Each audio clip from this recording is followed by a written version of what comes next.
Morning, everyone. Welcome back to our, well, we do this every week, our weekly AMA. My name is Marty, also known as Alcatraz. I'm the lead designer at Raini Studios, working on our flagship title, The Lords of Light, which is a competitive trading card game. We'll go around the room. Draz. G'day, good morning, everybody. Afternoon, evening, depending on where you are. Draz Nibar here, community member, and just in here helping the guys to find any questions and coordinate that sort of thing so they can focus on giving you the answers. Thank you. Hey guys, I'm Artkin or Chris. I'm one of the co-founders of Raini Studios. All right. Some pretty big announcements today. Then we'll do some questions, and then we've actually got a bit of a live demo lined up. And yeah, we had a design question that sort of came up last week during our I guess art focused AMA. So if you didn't have a chance to watch that one, please go back and watch last week's one. Our lead artist Hitbox spent most of the hour going through the art history of RTLOL. Some really interesting stuff. There was some stuff in there that even I hadn't seen before. So yeah, really cool to see that. So if you haven't had a chance to watch last week's one, please, finish this one first. But yeah, definitely go back and check that one out. But in terms of announcements, probably the first and the big one is that version 096 of RTLOL went live about 12 hours ago now. There's pretty big changelog for that one, but amongst other things, all the 7 Deadly Sins cards are now live in game. So if you actually, hang on, let me see if this wants to work this morning. Yep, here we go.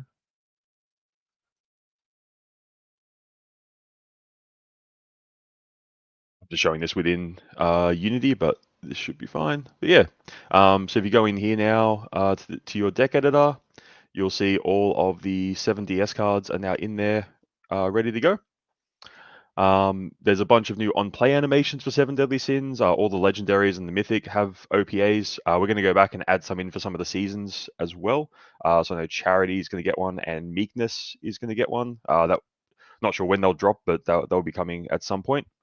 In addition to that, we have the all-new bot mode is in 096 as well. So up the top here, you can go versus bot and actually play games against our built-in bot, and we might show that off a little bit later on.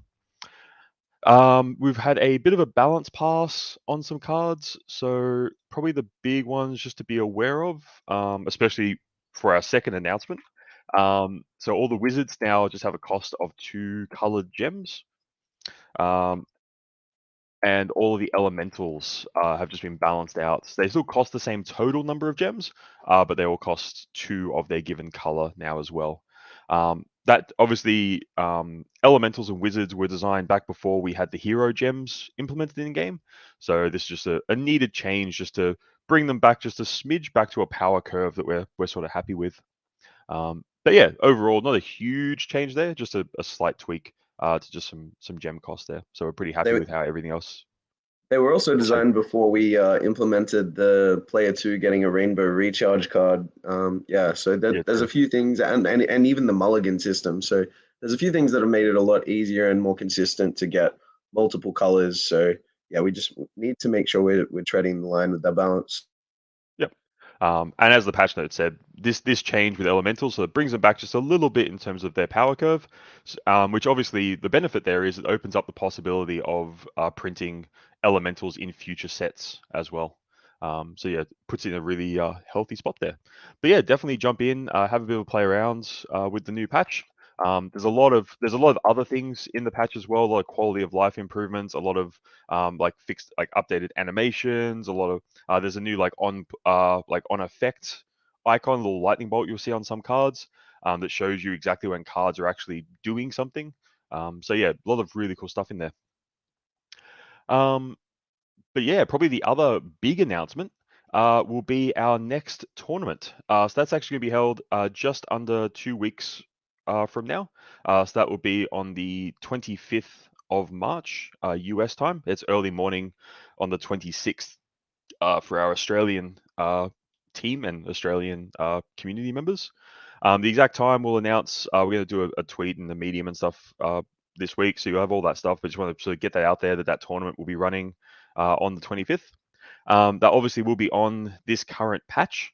So yeah, definitely a good time to jump in and get your new decks up and running. Play around with some of the 7 Deadly Sins cards and see what you feel is the best deck to win the tournament. That tournament will be sponsored by Avalanche, who obviously very important partner of ours. They've done some amazing things for us. We're super happy to be working with them. And the prize pool for that tournament will be announced very soon. But yeah, we're just finalizing the prize pool at the moment. But it will definitely be a prize pool worth playing in. Hey Chris, the other person who will be playing in the tournament, can we announce that yet? Yeah, I guess it's locked in now, hey? It's happening. She's going to be playing, so I guess we can talk about it, right? Sure. I mean, you've hinted about it a fair few times. It's always good to give some of this alpha on the AMA, huh? Hey Draz, do you reckon you know who it is? I had a bit of a look when you said she. I'm not going to say it. Obviously, I'll let you say it. But yeah, I have a good idea, I think. But I'll let you. Yeah. So say. if you follow like Web3 like streamers and stuff like that, if you follow Hearthstone at all, you'd be very familiar with the name Ali Straza. Ali will actually be playing in this tournament coming up in just under 2 weeks. Nice. So yeah, definitely keen to, as we're sort of getting bigger and bigger, and we're getting a bit more like mainstream attention. Having someone like Ali jump in and play in the tournament is going to be super fun. She'll be streaming the tournament as well, which is cool. Nice. So yeah, definitely excited to have some competition for Huncho. Hopefully is look, I'm not saying we brought in a ringer just to see if we can dethrone Huncho, our back-to-back-to-back champion. But yeah, definitely always fun to see people making the jump over from other traditional TCGs and see how they go.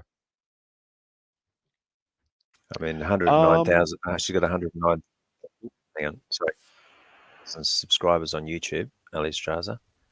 Yeah, like I said, a huge following on YouTube, huge following on Twitch as well. Like her streams get quite a bit Yeah. of attention, and that's in Hearthstone as well. So obviously a very competitive streaming. I don't know if competitive is the right word, but very active streaming community there. A lot of really amazing streamers over there doing some really cool stuff. And I think also very very active on, I think it's Instagram as well. Has like a boatload of followers there too. So yeah, super excited to have Ali involved. And yeah, looking forward to having a pretty massive tournament. That will be, yes, that's coming up in 2 weekends' time, so on the 25th US time. Like I said, we'll release the exact date and times shortly. The week leading up to that, though, is an event called GDC. So that's the Game Developers Conference, which is held over in San Francisco. It is by far the biggest gathering of both game developers and pretty much anyone interested in the business of video games. Like it is just, I can't stress how like it is the Super Bowl of game development, I guess, to put it in a very weird phrase. And that's Yeah, and not just also Web3, obviously. no. So Web3 will obviously be there. I'll mention how I know that. But no, like if you think of a major publisher, a major game studio, any VC, any investor, basically anyone who is involved in the business of games, they will be in San Francisco next week, 100%, like no doubt whatsoever. Actually, you can go on the GDC website, and they actually have the map of the expo floor. If you have a look at that map, you will see quite a large booth, which is being put together by our friends at Avalanche. And if you happen to be at GDC next week and you happen to be on the show floor and you happen to wander over to the Avalanche booth, you will see that in this huge booth, they have 2 games on display. One of them is our friends over at Shrapnel, which is a AAA quality first-person shooter, like really beautiful game. Like definitely go check that out. The other one is this. You guys might have heard of it. I'm not sure. It's this little competitive trading card game. It's called Raini, the Lords of Light. So yeah, if you haven't heard of it, definitely check it out. I mean, you're on their YouTube channel right now, so definitely take a look. But yeah, we'll be one of 2 games on the Avalanche booth next week. So Nice. yeah, just again a huge shout out to our friends at Avalanche. They are, they've made no secret about it. They are going to be the #1 blockchain for gaming. And if you have a chance to meet their team and talk to them about their vision and what they do, they've got the team in place to make that happen. Like a lot of teams will promise big and under deliver. One of the reasons why we're so happy with our partnership with Avalanche is these guys like are able to make grandiose promises and then they're able to deliver on it as well. So yeah, we've got 5 team members who'll be going over from Australia next week. So yeah, if you happen to be at GDC, please reach out and say hi. We'll grab a coffee, which basically is an excuse for me to just complain about how terrible American coffee is compared to Australian coffee. And yeah, like I said, if you're on the show floor, you'll be able to come along and play some RTLOL. Yeah, just wanted to clarify there. So it's really exciting to be one of the only two games featured at the Avalanche booth for the expo, which runs from Wednesday to Friday, San Francisco time. And that's why we're bringing so many people, just so we can make sure we always have people at the booth ready to speak about RTLOL. Or the really exciting thing is we're actually going to have stations set up for people to try the game in real time at the expo itself. So hopefully we get a lot of foot traffic, a lot of eyeballs on the game, and some bums on seat to actually give it a try. But yeah, really excited to have this opportunity and grateful to Avalanche for backing us.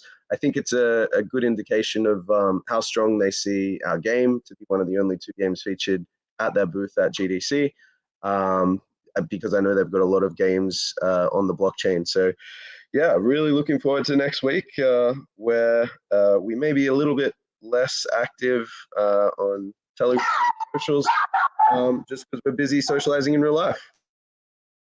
Yep. We will obviously be. I'll be trying to make sure that we're tweeting. We're gonna have to work out what we do next week for the AMA. We might even try and do it live from the expo floor, depending on what internet connectivity and Wi-Fi is like there. If we're able to do an AMA walking through the expo hall or something, that'd be kind of cool to show everyone everything going on. But yeah.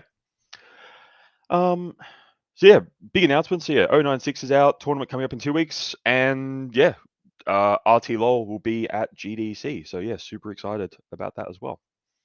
Yeah, what we're thinking for today's AMA is we'll knock through any questions that we have, and then yeah, we might actually do a bot game showing off some of the new 7 Deadly Sins cards for a bit of fun.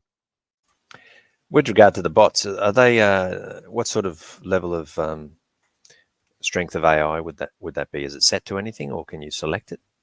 Yeah, so the bots at the moment, the ones we've implemented in bot mode specifically, it's set to, I guess, medium difficulty.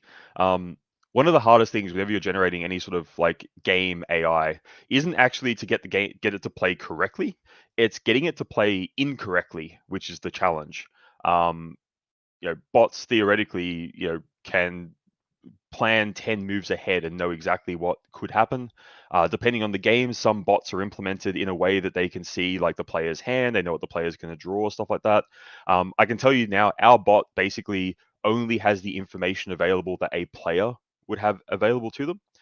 The way we've actually implemented the bot is it sort of just replaces, like, it slots in where normally like the multiplayer code would be for like if you were playing against a multiplayer opponent. So as far as the game's concerned, you are actually playing it like a multiplayer game. But just the commands that would normally be coming through like from the server are just being sent through by the bot itself. So the bot doesn't know what's in your hand, for example. It doesn't know what you're about to draw next, doesn't know what it's about to draw next. So it's very fair in that regard. But yeah, like, so the bot will occasionally make mistakes and misplay. That's actually by design, because if we made the bot play perfectly, it would be way too intimidating and difficult for brand new players. It is set to a little bit higher level of difficulty than what you'll find in tutorial 3. So the advanced tutorial here is probably like the beginner level AI. Then yeah, versus bot mode is like that middle level. We've got systems set up in the back end that we can track how many games the bots like win and lose and stuff like that. So if we do find that the bot is just literally beating everyone, then yeah, obviously we can go in and we can adjust it and tweak it and stuff like that over time. That's awesome. Awesome for practicing, that's for sure. If you can't find Yeah, someone absolutely. online. Yeah, it's great for practicing. It's especially great if say for example you want to try out a new deck and you don't necessarily want to reveal it before like a big tournament, for example. You want to try and keep some tech under the hood for yourself. And obviously with the AI, you go in and you select like which deck it's actually going to use. So it specifically allows you to test against like certain deck types and stuff like that. Keep in mind that as smart as the bot may be, it's not potentially going to understand how to use like advanced like tactics at this stage. So for example, if you gave the bot like a Kitsune elemental deck, for example, it's probably going to just try and play it more like a standard deck. It's not going to like play into like some of the combos and stuff like that. I know some of the blue combos it understands, like it'll play like cold storage before like Hoskinson or whatever it is. But yeah, keep in mind that it is still a work in progress. But I mean, one of the good things with having a bot mode like this implemented is if down the road we were to look at adding, say, single player features or like a story mode or something like that, this is obviously an important step in that direction as well. Nice. But yeah, we'll do some questions, and then yeah, I might jump in and I'll play a bot game, and we'll see how it goes. Alrighty. There's just one question at the moment in the feed here from Myzen. Will the future sets have the same card packs with only rare and higher, or will they contain commons and uncommons also? He's just mentioning that bigger packs would be great for draft style tournaments. Yeah, cool. Yeah, it's a great question. The plan at this stage, as far as our digital collectible packs, I'm trying to avoid saying NFT, but our on-chain packs will only contain rares and above. The reason for that, generally speaking, is if you look at traffic on OpenSea and stuff like that, they're the cards that everyone are generally trading anyway. And there's benefits to having a higher floor price on our collections. Makes the collection itself have more value for collectors and investors. So in terms of our on-chain cards, they will just be rares and above. Obviously, Genesis, we've got no plans of removing the commons and uncommons there, so they'll stay, obviously. And then in future sets, if those sets do have commons and uncommons, and like for example, set 2 does, set 3 does, like all of our large sets will obviously have commons and uncommons. Then yeah, they will just be account bound cards. So they'll be basically, you will unlock those within the game itself by playing, or if we have the ability to say buy them through Photon or something along those lines. That's how you'll unlock those like common and uncommon cards. So it's also important to do it that way because it also makes it much easier for people to access a wider like card pool. So yeah, obviously as we have more players coming into the game, we need to make sure that everyone can play the game. So yeah, that's the current plan. With regards to I guess the second half of this question, talking about like draft style tournaments, one of the things that we are actively investigating now and looking at what we can do in the lead up to launch is support for other formats outside of like our current, like what we would call like a constructed format. One of the risks of doing this is it actually like dilutes the player pool because you're splitting players between, say, a draft mode and a constructed mode. So you might have enough players online at any given time to have a nice healthy matchmaking queue for one game mode. But if you sort of split those players between two different modes, then all of a sudden you don't have enough players for either mode to actually have like good matchmaking times and stuff like that. So we will definitely, even if we are testing out things along those lines, you may not see them get implemented straight away, or you may see them implemented, say, in a way that we can turn them on for like the weekend and then turn them off again. So we will have a bit of control over when those queues actually run. So go, hey, draft mode's on for the weekend, jump in, have some fun, and with the expectation that on weekends we have higher traffic, but also we expect most players to move over to that mode for the weekend, accepting that the constructed queue will suffer during that time, and then we turn it off to go back to like a status quo sort of thing. But yeah, we're definitely looking at limited formats and seeing what we can do to offer different ways of playing the game. Won't go into too much more detail than that at this stage, but yeah, if you've played limited formats or draft, or there's a few different names for it depending on the game itself, in other like TCGs, they are a very fun way of playing the game. And yeah, we'll definitely be looking at what we can do to support that as we go forward. Excellent. I could only really find out one other question, I suppose, in the chats, and that's sort of from Bluty. Just basically saying that maybe the devs can include a visibility for rainbows and corns in the Rainiverse on the staking page. Yeah, we need to redo some of the stuff. I mean, the website is getting redone for launch anyway. There'll be some new stuff on there that basically helps you set up your accounts, link wallets, and stuff like that. When we do that, that will all sort of fall under like the Rainiverse banner. And then we'll definitely make sure that you can see like rainbows and unicorns on like that one like centralized account page. So that will definitely be one of the things we do there. That's just your own rainbows and unicorns he's talking about, though, is it? Not like an overall view of how many exist in the Rainiverse? Yeah, I think they'll it's just more be just because we've got server side rainbows and unicorns and on chain rainbows and unicorns. right. And so if you just log into your account page, I believe it still just shows the on chain ones for whatever chain you're connected to. Whereas if you go to the Seven Deadly Sins drop, where Yes. it's got the infrastructure built in to show how many points you bridged the Rainiverse, it shows that as well. I think the question is mostly centered around that, right? Like, will we show the Rainiverse bridged points Yep. in addition to the on-chain ones? And yeah, that's a something we're looking at doing very soon. I think it shouldn't be too big a job to get fixed up, but yeah, I appreciate the suggestion or the reminder so that we can put that to the front of the queue before the next drop, just to make it a bit easier for people to keep track of everything. Yeah, that makes sense. That's it for questions at the moment in the chat and everything. If you wanted to move on. Yeah, I mean, in that case, then yeah, I was thinking we'll just jump in. We'll play a bot game. I'll load up one of the decks that I've been playing around with myself. I quite enjoy, which is my red GG deck. What do we want to play against? Maybe like just OG guard, I guess, is fine. Keen to see the animations, that's for sure. Yeah, the pink purple deck I've been testing as well doesn't the bot doesn't quite play it right. Like it does weird things, like it'll use envy on like a wizard or something because it doesn't understand some of the when you would want, like it understands a wizard is a valuable card, but it doesn't understand that it's less valuable later in the game. So there's a few little things there we still got to tweak. We'll go orange and I play green with this one. There we go. But yeah, the other thing I guess that sort of came up last week, we were talking a little bit about just, I guess, set design and the difference between like top down and bottom up design principles. That's actually a really good hand. I'm just going to keep that like that. So I can sort of explain a little bit what that is, just in, I guess, a more general conversation sort of thing. But yeah, hang on, let me. You watch how terrible I am trying to do two things at once here. So I'll like, oh, that's good. We might be able to go tree mage into gluttony here, which would be kind of cool.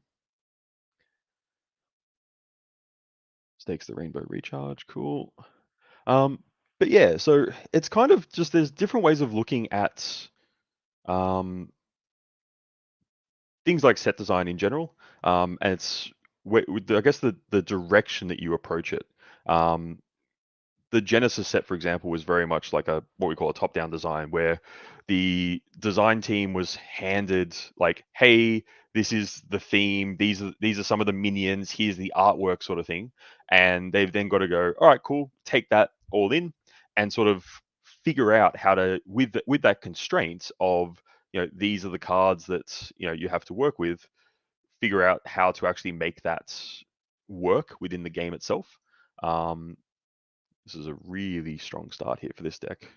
This might even just be a really quick win here, which doesn't really help when I was saying to Artkin earlier that I believe Gluttony is actually really nicely balanced, but we'll see what happens.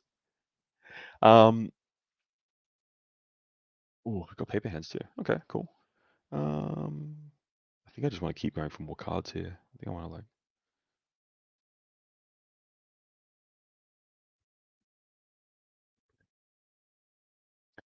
But yeah, so set one was very much that top-down design, where design was sort of handed like, hey, here's here's the artwork, here's what's we want it to look and feel like. Here are the colors. Here's what we feel like the colors should be doing. That sort of thing. As opposed to say a bottom-up design, which is actually what set 3 is very much like, and I guess a little bit of set 2 with some of the season stuff, where for set 3, for example, we actually started with like, okay, what mechanics do we want to add to the game? What sort of ways of playing are we trying to sort of add in? And then we sort of work the other direction, work bottom up, where we go, okay, cool. So we want minions. I'm gonna stake Elon here, which feels crazy, but I think it's the right play to play Meme Coin Mania. Yeah. So like we've obviously announced that set 3, like the at least the working name at the moment is formations. So the sort of theme that we're going with at a high level is board position matters. So where cards are on the board, how many cards you have on the board is an important metric in that particular set for the mechanics we're building for it. It's actually one of the reasons why Year of the Rabbit, to give you an idea of how far in advance we plan, Year of the Rabbit it's a good card at the moment, but it's going to be a great card in set 3. Because there will be mechanics where if you have a full board, certain things will happen.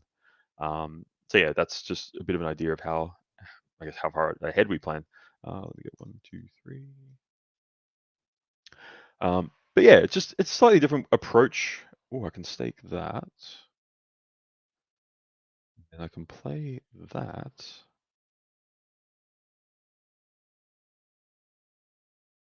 And you'd think the person that designed the card can play it better. All right, I'm just gonna skip my turn here then.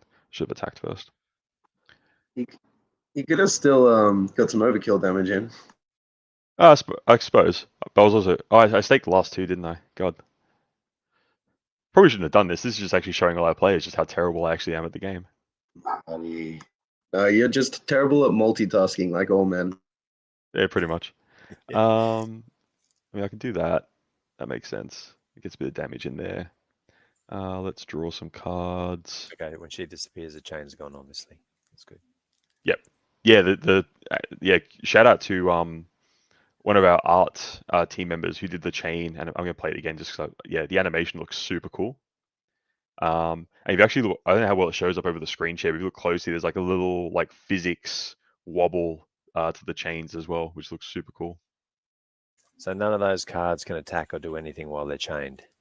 They just can't attack, yeah. So you're obviously that's a chastity thing, and you'll see there like one of the cool things with chastity, because it's based on board position. Again, we drop things early to hint towards future mechanics. So the AI dropped the card here specifically because it actually allowed the Shocktooth Tiger to attack. So yeah, you can sort of play around where you position cards. So yeah, very cool little interaction there with that. Although now, I mean, I can do that, but I'm in. What have I got now? I mean, I can green automaton. I guess I just kill that.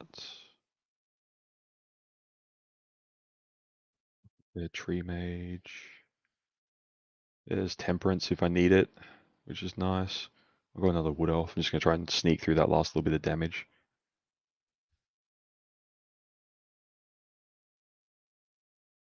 But yeah, so yeah, cards like chastity. Oh wow, yeah, okay. So you can see there, the AI could have attacked with the minions first. It didn't. Small misplay, but obviously was very excited to get the Vitalik out there and wipe the board. That's left me in a interesting spot. Let's go there. Let's go there. Oh, that could be good next turn. If he drops a Guardian minion, that could be a way I win. I can't do Temperance because I need to stake another red card. I guess I just energy, even though it doesn't really do much, I guess I just energy blast this.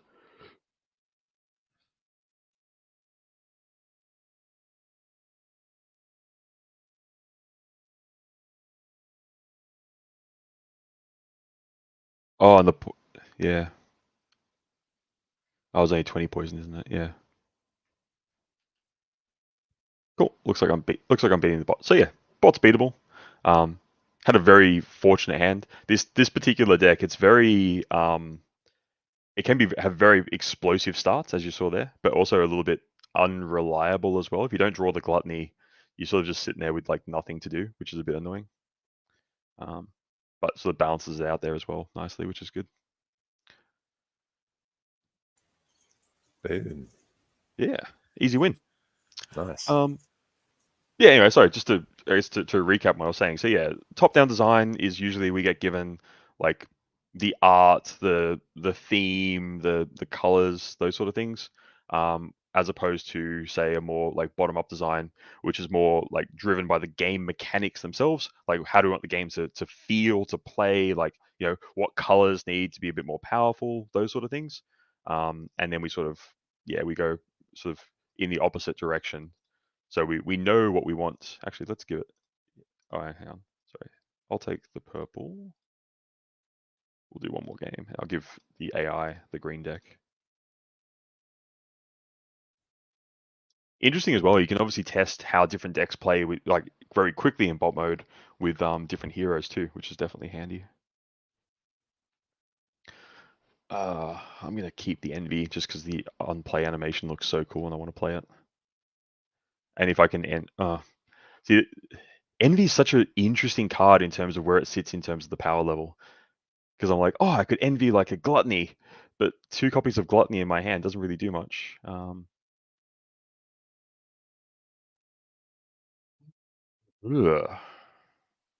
that's an awkward start. Guess I'd do that.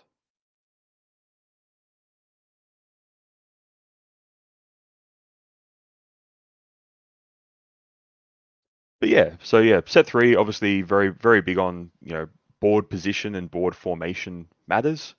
So yeah, there'll be some interesting stuff there. But yeah, there's even things that we've done now that sort of are sort of being put in place for when set 3 drops.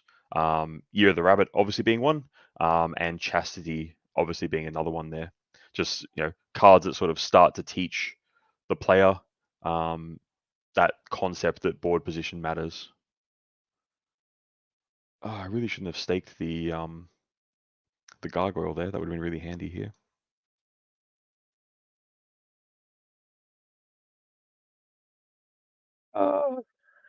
That feels like a waste to play Nifty there, doesn't it? Just to grab another wizard. Yeah.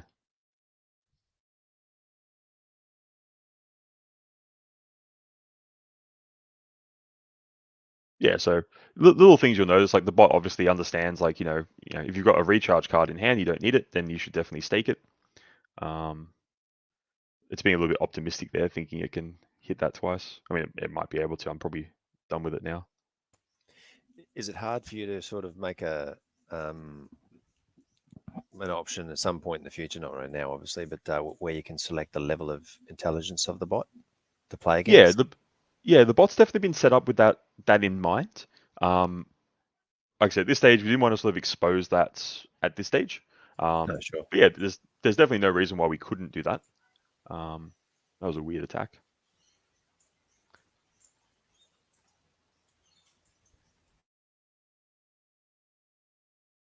Actually, what that probably was, there's like, I think it's like a 1% chance that the bot will, at any time it gets to a point where it tries to make a decision, it has like a 1% chance that it will just pick something completely random. We just we added that in just as a way to sort of balance it out a little bit. Actually. All right, so if I go like this, so stake that. I'm actually going to play the Gratitude like that. So now whenever they attack, they're going to get banished. But now I can do this. It's not ideal to banish a Tree Mage actually, but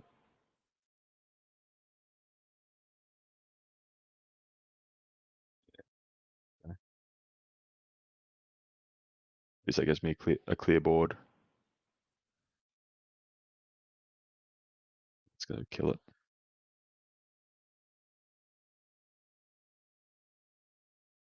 Yeah, like little things we've added in this patch, like you see there's like opponent is deciding. So whenever an opponent is like making a decision on like what card to what like gem to stake, or is like choosing a target for a spell, we just put a little notification there. It just makes it a bit easier to understand what's going on.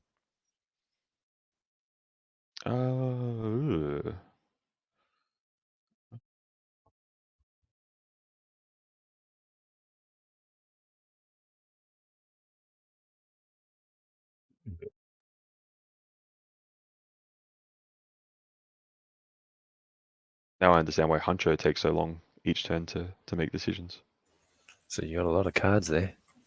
Yeah, I can play most of them. It's just trying to work out. I mean, I'm tempted to just Satoshi Stacker and just shuffle my hand away because there's not a lot in my hand I'm super keen on doing at the moment.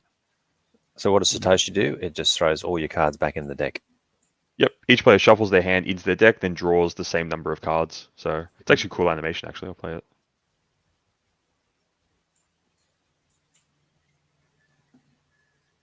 Gratitude. It's now because I think we're good. I'm going to start playing some pink gems anyway. Humility's there, so that blows up all the small minions, which is cool. Another gratitude, which is, yeah, that there's a lot of interesting combos around that.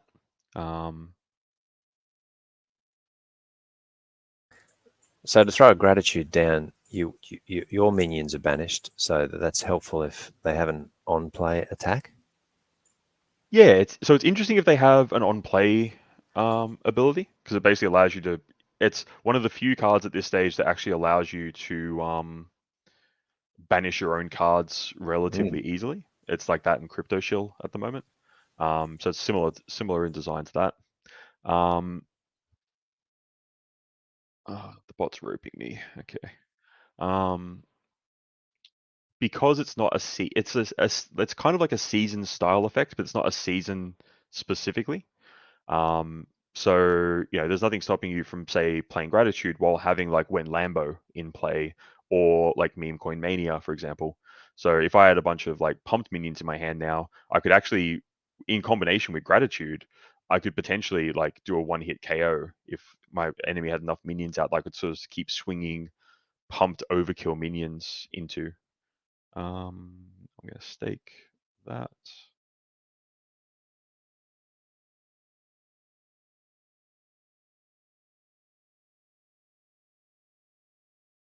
Actually, again, but I don't really have much else to do.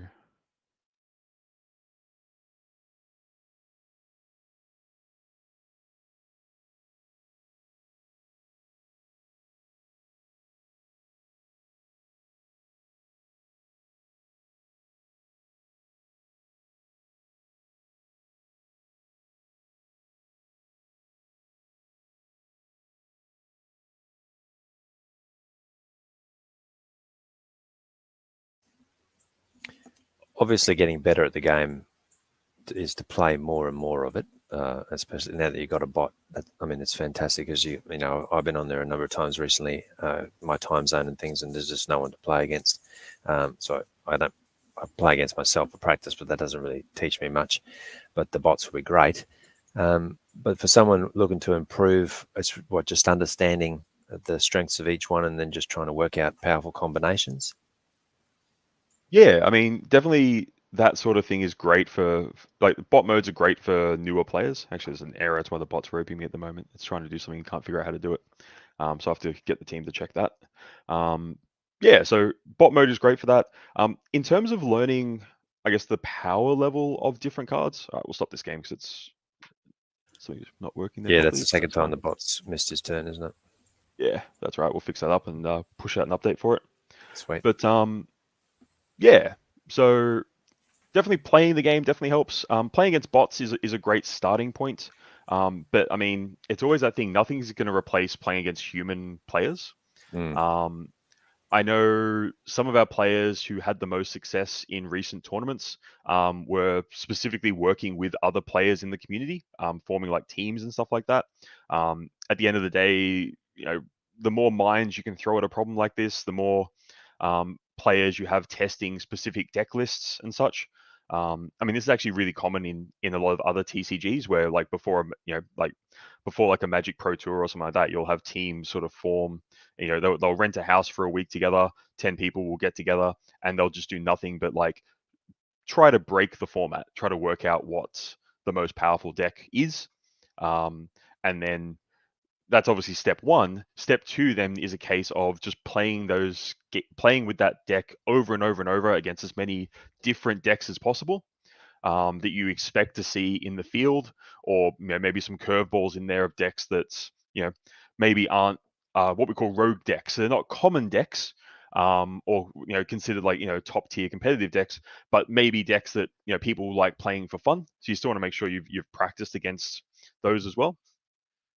But yeah, you sort of can get to a point with especially with competitive TCG play where you've tried to see every possible situation beforehand. So you're not going to get like stumped in the middle of a tournament when someone plays a card or you encounter a situation that you haven't prepared for.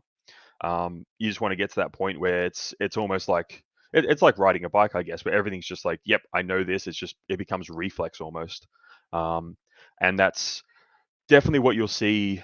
What sort of definitely can separate the top tier players from the pack. It's just that they're able to put in that time to just really know a deck inside and out, and know different matchups inside and out. So they'll get to a point where they're like, okay, I'm playing against like a red yellow deck. Maybe I don't want to play a wizard on turn 2 or turn 1. Maybe I actually mulligan a wizard, which feels really weird because I'm playing against an opponent who has the green hero. If they've got gluttony, well, I'm going to lose if I just drop a wizard. I need to find a guardian, or I need to find an answer to what I think they might have. So it's almost like a game of cat and mouse there, sort of thing. But yeah, I mean, we'll probably call it there. We've answered some questions. We played a little bit of the game. We got to beat the bot up with a gluttony, which is always good fun. But yeah, so stay tuned for next week's AMA. Not sure what day it'll be on at this stage. That will definitely come down to the team schedule over at GDC. But yeah, we'll definitely be as active as we can on socials. We'll try to share as much from the expo floor as we can, and we'll go from there. Awesome. Mate, well, Ali Straza is the first time you'll hear from her will be the actual tournament. That's the first time she's sort of talking about Lords of Light. I'm sure. I mean, like any competitive TCG player, I'm sure she'll be doing some practice beforehand. I'll make sure that if there are any streams or any YouTube content for RTLOL before the actual event, I'll make sure that we're pushing that out on our socials. So yeah, make sure you're following us on Twitter is obviously the main one for us to do quick updates. Jump in Telegram, jump on Discord. There's plenty of announcement channels around the place. But yeah, we'll definitely make sure that when those, if any streams or any content is happening for the game, that we're pushing it out there. Awesome. Cool. Easy done. All right. Have a great week, everyone, and we will catch you next time. Thank you. Cheers, everyone. Have a good one. Catches. See you guys.